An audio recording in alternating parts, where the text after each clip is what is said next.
everyone. Today we're going to discuss an update from the Global Space Exploration Conference, which is called the GLEX, GLEX 2021, which just ended in St. Petersburg, Russia. Approximately 60 countries or space organizations attended the conference either in person or via teleconference.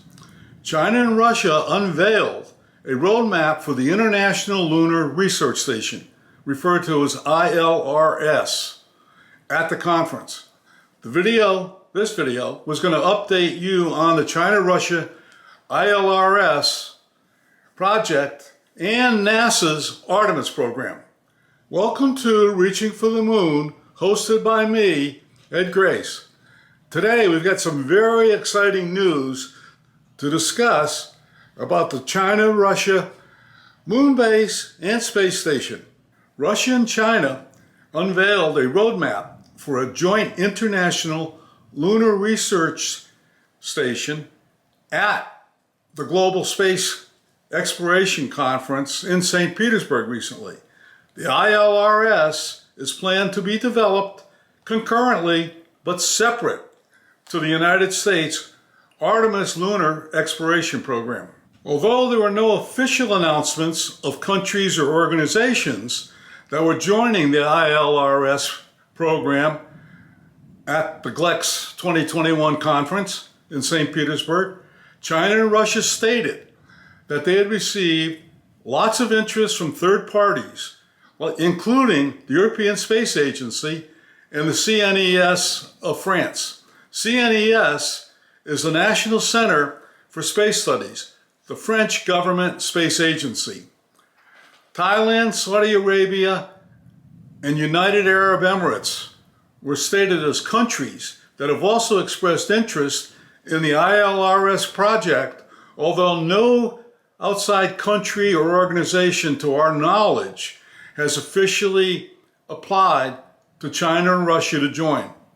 The space race is heating up with the official release of the ILRS roadmap. The roadmap identifies three major phases for the ILRS project. Phase 1, reconnaissance, which will be selecting a location for the moon base. Phase 2 is the construction phase, which is the actual building of the moon base. And finally, phase 3, the utilization phase, they'll be manning the moon base and exploring the moon and surroundings. Shown on the screen is a rendition of what the final moon base might look like. One of the big issues for Russia working with China on this project is the latitude of the Tianhe Space Station. Russia will probably need to get European Space Agency or Arianespace to allow use of their French Guiana launch pad to go to the space station. None of Russia's current launch pads can easily make that Chinese space station latitude without some issues. However, the European Space Agency has expressed interest in joining another space station project, and if it does happen, it will eliminate that issue. In the meantime, China launched the first supply mission to their Tianhe Space Station, Tianhe 2. China also launched the Shenzhou 12 mission with 3 astronauts, or as Russians call them, takonauts, to the Tianhe Space Station. Both the Tianhe 2 and Shenzhou 12 missions have successfully docked with Tianhe Space Station. The Chinese astronauts have started unpacking and assembly of the Tianhe. The 3 astronauts are scheduled to stay at the space station for about 3 months.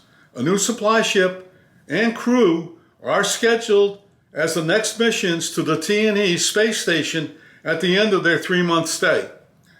In the meantime, Brazil became the 12th nation to join the Artemis Accords, which is the United States NASA effort to establish norms of behavior for space exploration in the future.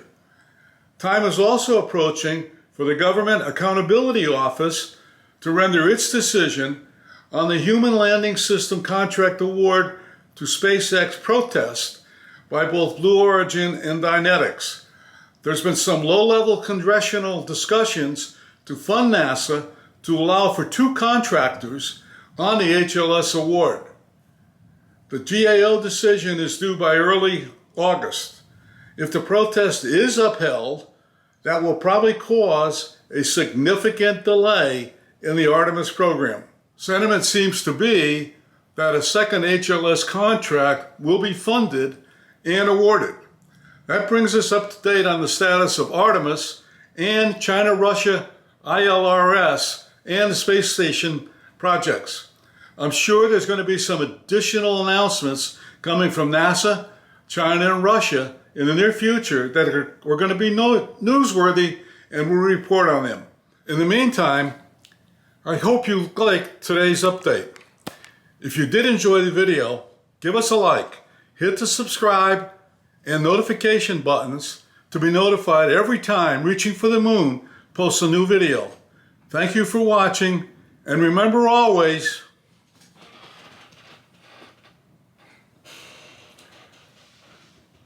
failure is not an option. Bye.